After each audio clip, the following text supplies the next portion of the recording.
Hello guys, this is sigma institute of excellence. Welcome to our channel. आज हम आ गए पार्ट नंबर 4 में, linear equation in one variable, जो थोड़ा बाकी था।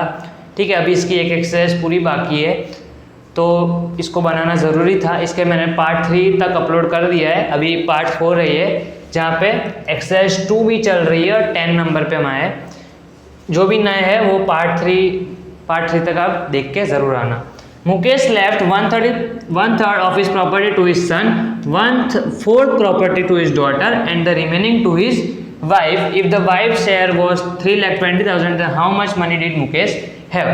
तो क्या बोला गया है कि टोटल प्रॉपर्टी मुकेश के पास है, उसमें से उसने एक 1/3 हिस्सा उसने अपने बेटे को दिया है, 1/4 हिस्सा उसने अपनी बेटी को दिया है, और जो बची कुची प्रॉपर्टी है वो उसने उसकी वाइफ को दी है।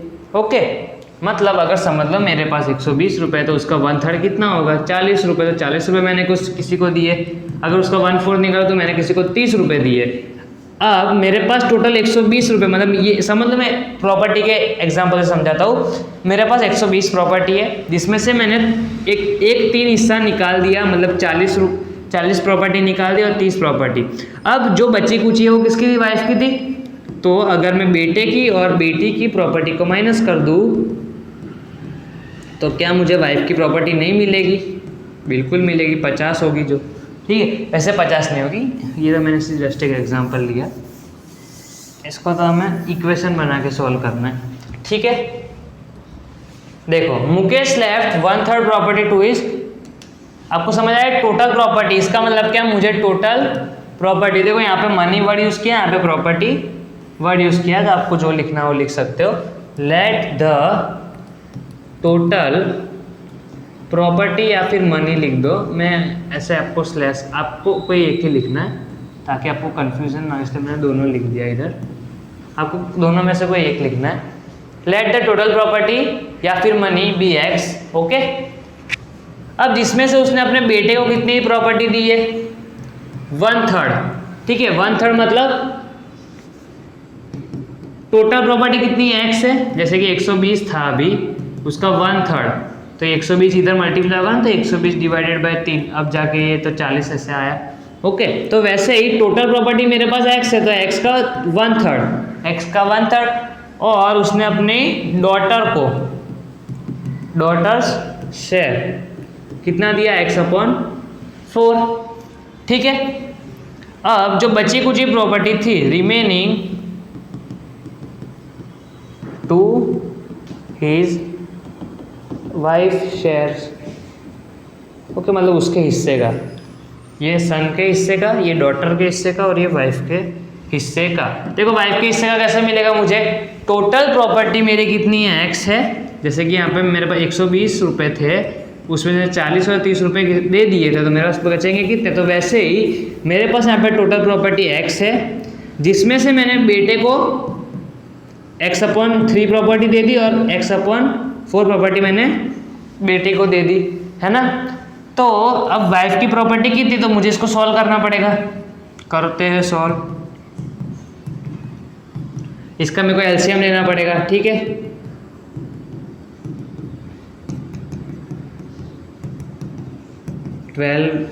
कितना होगा? 12x minus 4x plus 3x/12। 12x में से 7x जाएगा तो /12, 5x बचेगा, नीचे 12। ठीक है, 5x/12। तो वाइफ की प्रॉपर्टी कितनी है? 5x/12। ओके, इतना हो गया। अब बढ़ते आगे। If the wife shares was worth 3,20,000, अगर वाइफ की जो प्रॉपर्टी है उसकी वैल्यू कितनी है? 3,20,000। वाइफ की प्रॉपर्टी कितनी है? 5x/12, और उसकी वैल्यू कितनी है? 3,20,000। इसका मतलब वो दोनों इक्वल हुए। क्या वो दोनों इक्वल हुए? बिल्कुल हुए। तो इसको मैं ऐसा लिख सकता हूँ, 5x/12 इक्वल्स टू 3,20,000। ओके, अब जो ये x तो उसकी जगह पे ही रहेगा। 5 अगर मल्टीप्लाई में है x के साथ तो वो आ जाएगा नीचे डिवाइड में, और 12 अगर नीचे डिवाइड में है तो वो ऊपर मल्टीप्लाई में चला जाएगा। उल्टा हो जाएगा सब सीन। अब 5 को जब मैं इससे कट करूँगा तो कितना आएगा 64,000 और 64,000 को 12 से मल्टीप्लाई कर दो 7,68,000। ओके, अब एक बार खुद से मल्टीप्लाई और डिवाइड कर लेना, वैसे आंसर सही है। तो इसका मतलब क्या, then how much money did Mukesh है, तो क्या बोला है कि मुकेश की टोटल प्रॉपर्टी हमें फाइंड करने को बोला गया था, उसका कितना प्रॉपर्टी या फिर मनी, देखो कंफ्यूज करके रखा है, यहाँ पे उन्होंने मनी लिखा है, यहाँ पे उन्होंने प्रॉपर्टी लिखा है, ठीक है, तो इसलिए मैंने यहाँ पे दोनों वर्ड लिख दिए। ओके, तो देन हाउ मच रुपीज़ कितने उसके पास 7,68,000, जिसमें से उसने बेटे का हिस्सा इतना और क्या बोलते डॉटर का हिस्सा इतना और उसकी वाइफ का हिस्सा इतना। तो वाइफ का हिस्सा हमें देके रखा था 3,20,000, तो उसको मैंने निकाल लिया, कितना एक्स की वैल्यू, एक्स क्या था मेरा, एक्स था मेरा टोटल प्रॉपर्टी या मनी, जो किसका था, मुकेश का था, किसका था, मुकेश का। तो मुकेश के पास कितना टोटल रुपए था 7,68,000। 7,68,000 में से 3,20,000 तो उसने उसकी वाइफ को दिए थे और बचे कुछ उसने उसकी बेटी और बेटे को दिए थे। अगर आप इसका 1/3 या 1/4 निकालोगे तो आपको वैल्यू मिल जाएगी, लेकिन हमें यहाँ पे ऐसा बोला नहीं गया है कि ढूंढना है, ठीक है। चलो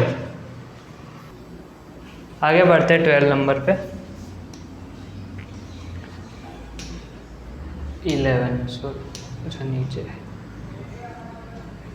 11 number,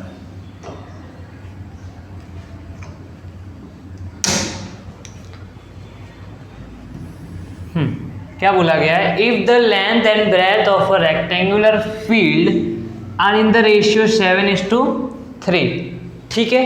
find the length and breadth if cost of fencing the field at the rate of 50 per metre is 60,000। देखो क्या बोल रहा है कि यहाँ पे हमें लेंथ और ब्रेथ ढूंढना है। क्या ढूंढना है, लेंथ ढूंढना है और दूसरा हमें ब्रेथ ढूंढना है रेक्टेंगुलर फील्ड का। अब देखो जो फेंसिंग है वो कहाँ होता है, समझ लो ये रेक्टेंगुलर फील्ड है, तो फेंसिंग यहाँ होगा पूरे में, ठीक है, ये फेंसिंग यहाँ होगा, तो ये इसे हम क्या बोलते हैं, पेरीमीटर बोलते हैं। क्या बोलते हैं, पेरीमीटर। क्या बोलते हैं, पेरीमीटर। और क्या बोला है हमें, कॉस्ट ऑफ, हमें ये दे के रखा है, cost of fencing at the per metre.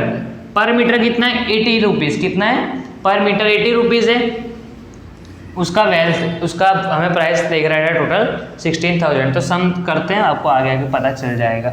आपको कल इतना पता चला कि हमें इसमें पेरीमीटर का जरूरत पड़ेगा।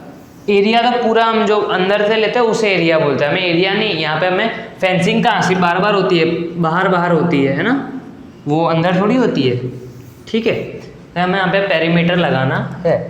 देखो, if the length and breadth of a rectangular field are in ratio 7:3, length का और ब्रेथ का रेशियो कितना देखा रखा है, 7:3। तो जो आगे वाला है वो आगे वाला और जो पीछे वाला है वो पीछे वाला। इसका मतलब क्या, हाँ आपको पता होगा कि रेशियो को हम क्या लेते हैं, एक्स लेते हैं, ठीक है।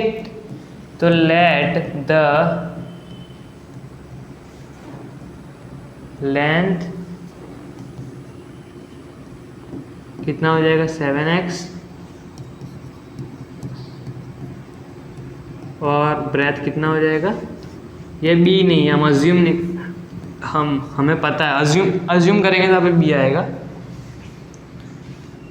और ये कितना है मेरा 3x ब्रेथ, ठीक है।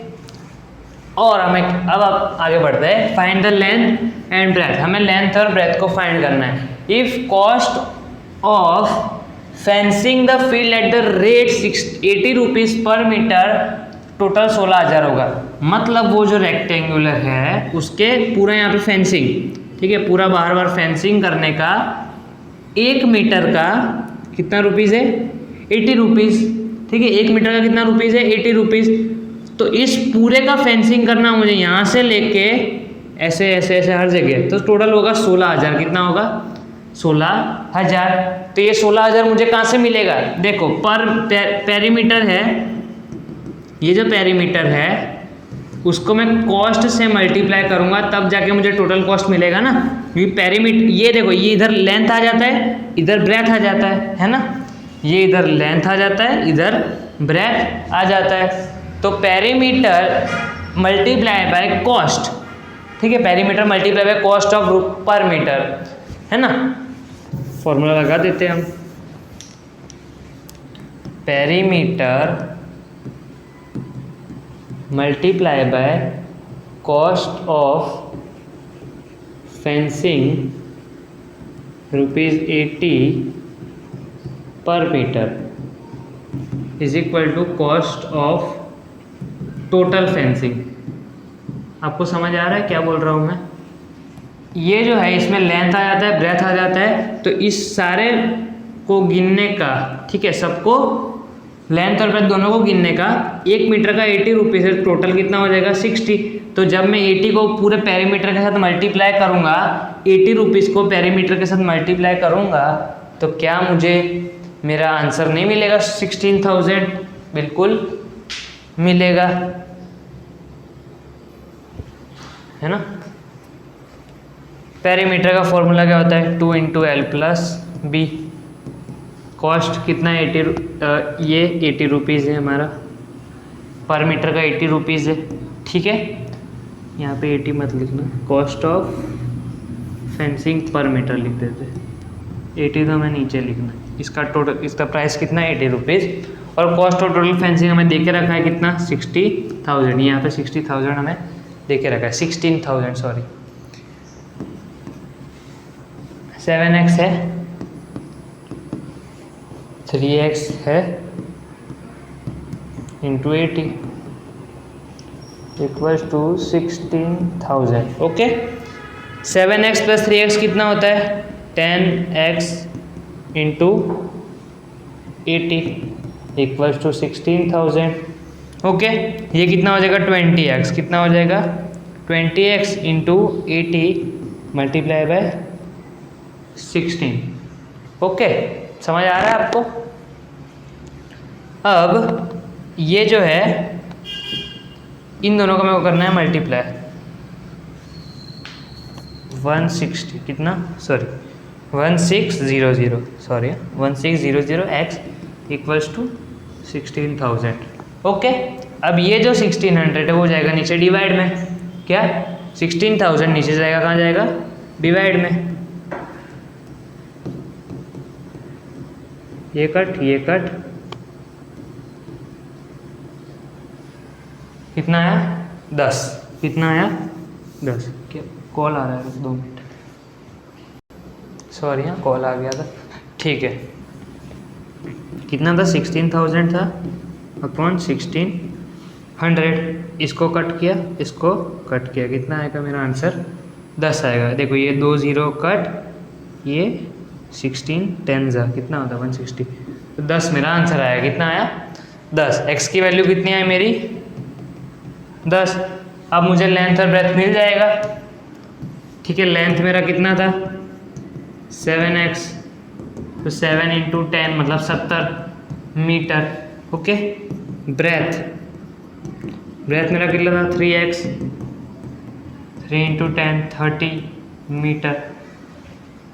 समझ आ रहा है आपको? ठीक है, तो हमें लेंथ और ब्रेथ ढूंढने को बोला गया था, हमने ढूंढ लिया। चलो अब हम आगे बढ़ते हैं।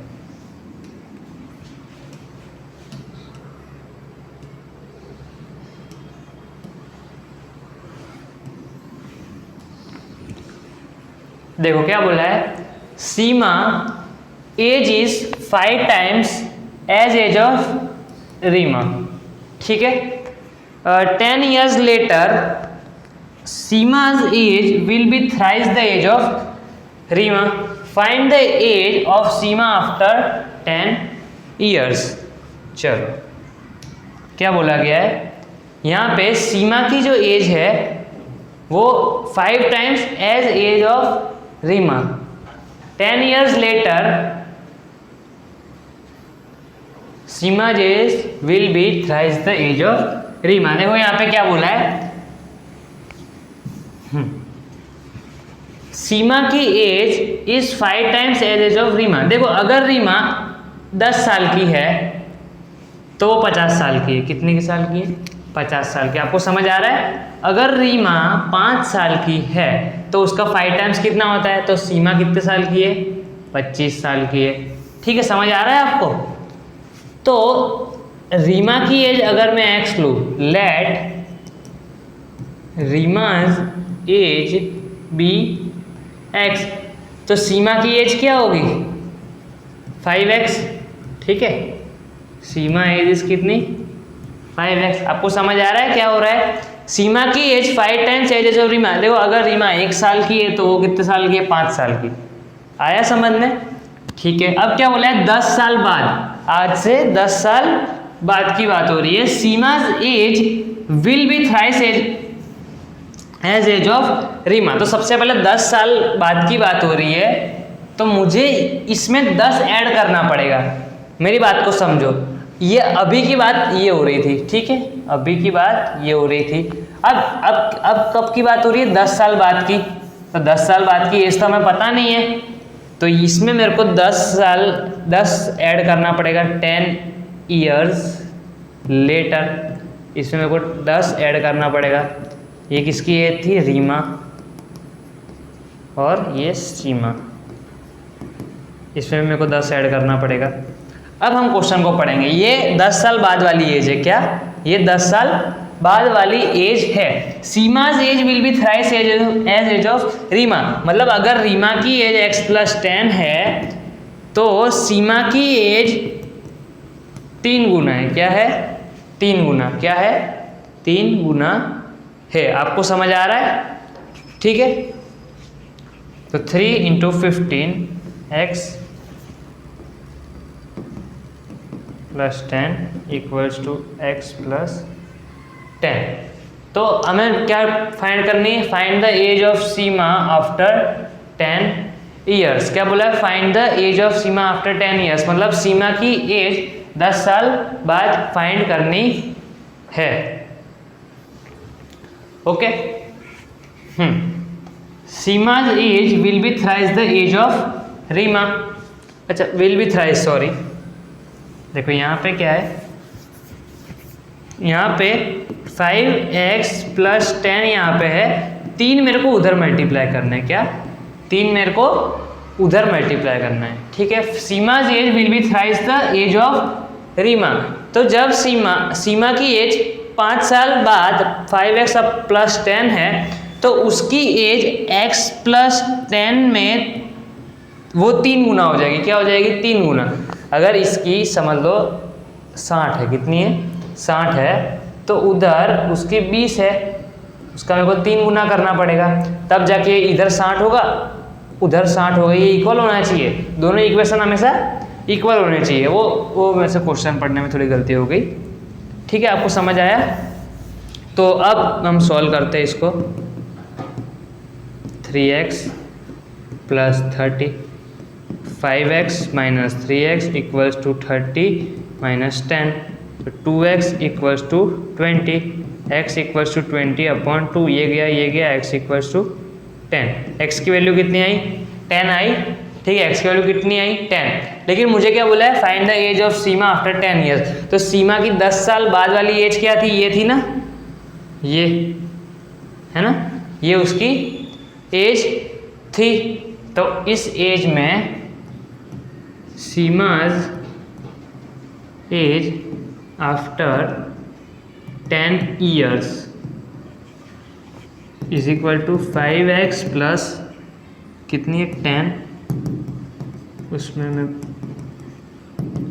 तो 50 + 10 60, कितनी हो जाएगी उसकी, 60। मतलब आज से सीमा की 10 साल बाद उसकी एज हो जाएगी 60। ओके, अभी इतना ही रखना है। ये छोटा वीडियो बनेगा क्योंकि लेट हो रहा है थोड़ा, है ना। ये वाला एग्जाम्पल हम नेक्स्ट वीडियो में कर लेंगे। Thanks for watching guys.